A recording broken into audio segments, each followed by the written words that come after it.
నెల్లూరు జిల్లా ఉదయగిరి నియోజకవర్గంలోని వింజమూరు మండల ఎంపీపీ ఎన్నికలు ఎంపీడీఓ కార్యాలయంలో అధికారులు చేపట్టారు. ఓటు హక్కులు వినియోగించుకునేందుకు వెళ్తున్న వైకాపా ఎంపీటీసీ సభ్యులను పోలీసులు ముందే టీడీపీ ఎమ్మెల్యే కాకర్ల సురేష్ వర్గీయులు కిడ్నాప్ కు పాల్పడ్డారు.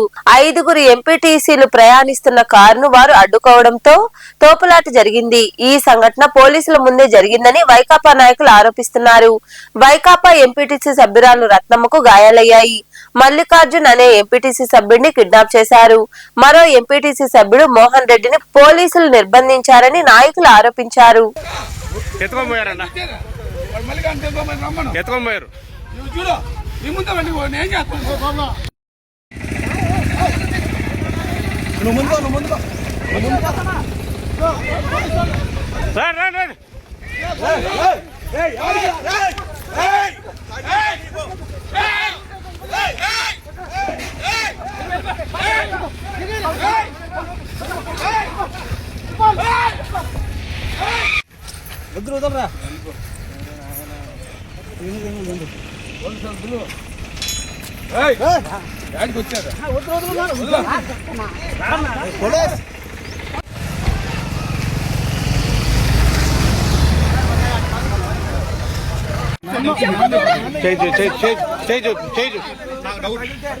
డౌట్ వచ్చే నేను బండి అడ్రస్ వచ్చాను నేను